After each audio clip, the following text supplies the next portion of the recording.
ராம்கி, இப்போ காங்கிரஸ் தரப்பிலிருந்தும் ஆம் ஆத்மி தரப்பிலிருந்தும் பேசினாங்க. அந்த கூட்டணிக்கான ஒரு ஏதுவான சூழல் உருவாவதற்கான காரணம் கெஜ்ரிவால் இடம் கொடுக்கல, அவர் வாய்ப்பு கொடுக்கல அப்படிங்கிற ஒரு விஷயத்தை சொன்னாங்க. ஈரோடினுடைய முன்னணி நிலவரங்கள் குறித்து உங்களுடைய கருத்து பதிவு பண்ணுங்க. முதல்ல வந்து இந்த தோல்விங்கிறது ஆம் ஆத்மியோடைய ஆட்சிக்கு கிடைத்த, ஆட்சி நிர்வாகத்துக்கு கிடைத்த தோல்வி. இன்னொன்று காங்கிரஸுடைய ஒரு ஸ்ட்ராட்டஜி கிடைத்த தோல்வி. இது ரெண்டும் தான் சேர்ந்து இவ்வளோ பெரிய ஒரு வித்தியாசத்தை கொண்டு நிறுத்தி இருக்கு. நம்ம ஈரோடினுடைய முன்னணி நிலவரங்கள் குறித்தும் சொல்லிருங்க. ஈரோடு வந்து எதிர்பார்த்தது தான் ஆக்சுவலா. ஏன்னா திமுக கூட்டணி மிகப்பெரிய வலுவான இடத்துல இருக்குது. அவருக்கு ஒரு அறிமுகமான வேட்பாளர், அவருடைய சமூக பின்னணி, இதெல்லாம் வந்து அதுக்கு ஒரு பெரிய இயல்பாக ஒரு லீடிங் பொசிஷன் இருக்கு. அதே நேரத்தில் நாம் தமிழர் வந்து இன்னும் அடுத்த ரவுண்ட்ஸ்லாம் பார்க்க தான் போறோம். ஏன்னா அவர்கள் வந்து பிரச்சாரத்தில் பேசப்பட்ட விஷயங்கள் ரொம்ப முக்கியம். அது இந்த தேர்தலோட முடியாது. அடுத்த ஒரு ஓராண்டு காலகட்டத்துக்கு பேசக்கூடிய ஒரு மிக முக்கியமான பேசுபொருளாக தான் நாம் தமிழர் இயக்கம் வந்து முன்வைத்திருக்கு. அதனால அது வந்து ஒரு லைம்லைட், பெரிய அளவில் ஒரு நாம் தமிழருக்கு பெரிய லைம்லைட் கிடைச்சிருக்கு அப்படின்னு நான் பார்க்குறேன். இதே ஆன்டி திமுக எந்த அளவுக்கு இங்கே எடுபடுது அப்படிங்கிறத நம்ம பார்க்கணும். அடுத்தடுத்த ரவுண்ட்ஸில் நம்ம பார்த்துடலாம். டெல்லி வாக்குகள் அப்படின்னு பார்த்தா அந்த நீங்க சொல்லக்கூடிய திமுக எதிர்ப்பு வாக்குகள் அப்படிங்கறத அறுவடை செய்தது யாருங்கிறதும் கேள்வியா இருக்கும்ல. அப்ப அதிமுக வாக்குகள், பாஜக வாக்குகள், ஆதரவு வாக்குகள் அப்படின்னு பார்த்த அந்த வாக்குகள்லாம் நீங்க சொல்றதன் அடிப்படையில் அது நாம் தமிழர் அறுவடை பண்ணிருக்கணும்ல. அந்த 2 சுற்று முடிவில் நம்ம அப்படி அறுவடை பண்ணதுக்கான எந்த அறிகுறியும் அதுல இல்லைல்ல. இல்லை, அதாவது திமுக எதிரான எதிர்கட்சிகள்னு பார்க்கும்போது அவங்களுக்குள்ள நிறைய ஒரு பெரிய டிஃபரன்ஸ் நிறைய இருக்குது. அவங்களாம் வந்து ஒன்று சேர்வதற்கான அதெல்லாம் இருந்ததுன்னா நாடாளுமன்றத்தில் இப்படி நடந்திருக்கும்.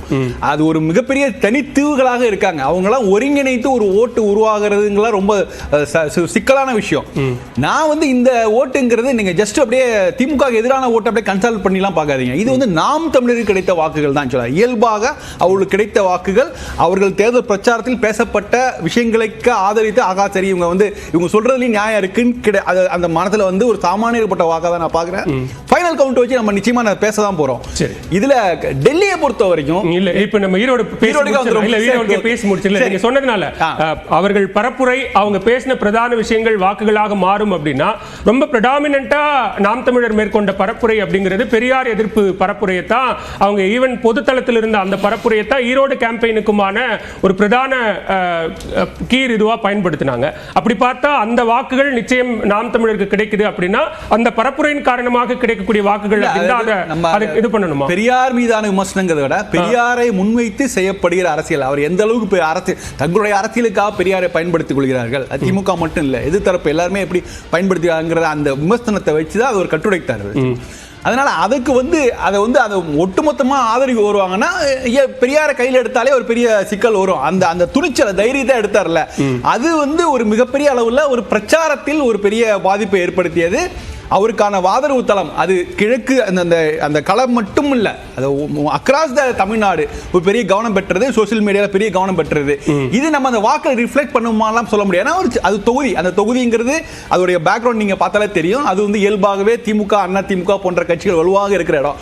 அங்க இருக்கிற ஒரு டிபிக்கல் ட்ரெடிஷனல் வாக்காளர் சீமான் பக்கம் திரும்பி வருவாங்களா அப்படிங்கிற நிறைய கேள்விக்குறியெல்லாம் இருக்குது. ரெண்டாவது, தொடர்ந்து ஒரு 3 முறை தேர்தலை சந்திக்கிற தொகுதி அது. இயல்பாகவே மக்கள் மனதில் ஒரு அலுப்பு, ஒரு இதெல்லாம் இருக்குது, வாய்ப்பெல்லாம் இருக்குது. இது தேர்தலில் இன்னும் ஒரு ஆண்டுகள்ல வரப்போகுது.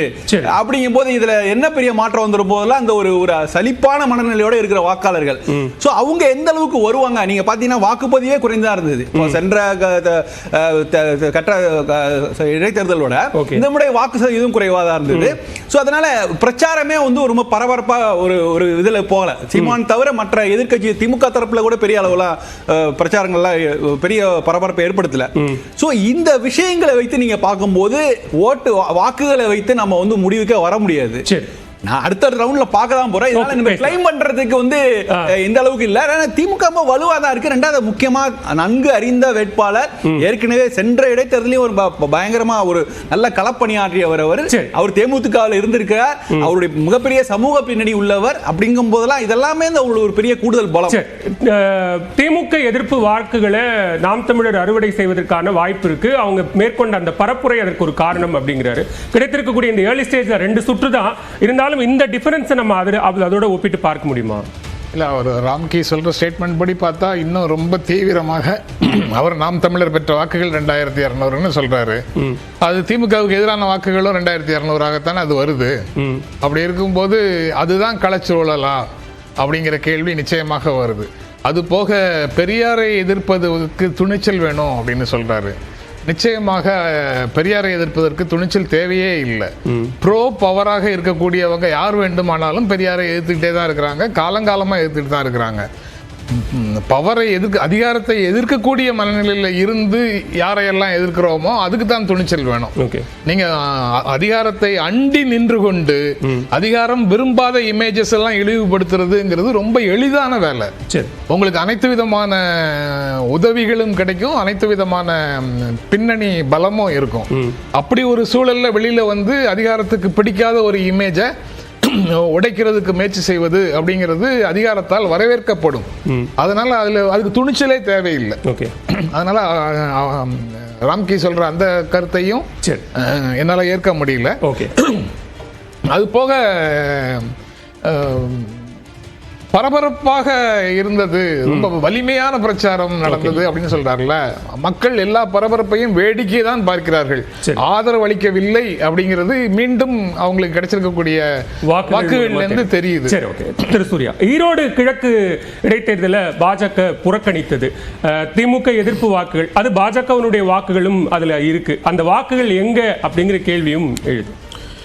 தெளிவாக தலைவர் விளக்குனார். இப்போது பிஜேபி தலைமையில் ஒரு தேசிய ஜனநாயக கூட்டணி கட்டமைத்து 2024 தேர்தலில் 18% வாக்குகளை நாங்கள் வாங்கியிருந்தோம்.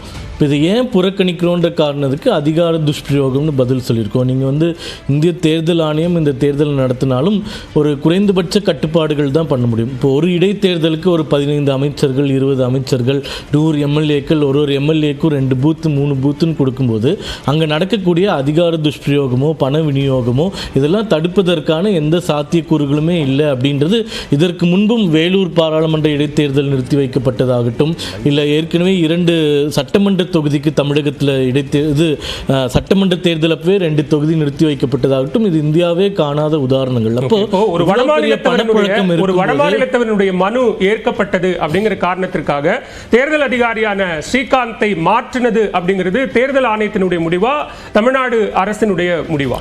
அதான் சொல்லிட்டேனே, தேர்தல் ஆணையம் தான் இதை தேர்தல் நடத்தக்கூடிய அத்தாரிட்டி. அதில் நான் ஒன்றும் மாற்று கருத்து சொல்ல. பட் அதை மீறி நடக்கக்கூடிய துஷ்பிரயோகம், இப்போ 20 அமைச்சர்கள் போய் அங்கே நான் வந்து கேம்ப் போட்டு வேலை செய்வேன்னா அது எந்த தேர்தல் ஆணையமும் தடுக்க முடியாது. அது வந்து ஒரு மொராலிட்டி பேசிஸில் இங்கே இருக்கக்கூடிய கட்சிகள் எடுக்கப்பட வேண்டிய முடிவு. அப்போ ஒரு 20 அமைச்சர்கள் ஒரு தொகுதியில் போய் உட்காந்து இடைத்தேர்தல் பணி செய்யும் போது ஒரு சமநிலை இல்லாமல் எதிர்க்க இருக்கக்கூடிய கட்சிகள் எந்த விஷயமே பண்ண முடியாத ஒரு சூழ்நிலைக்கு வருது.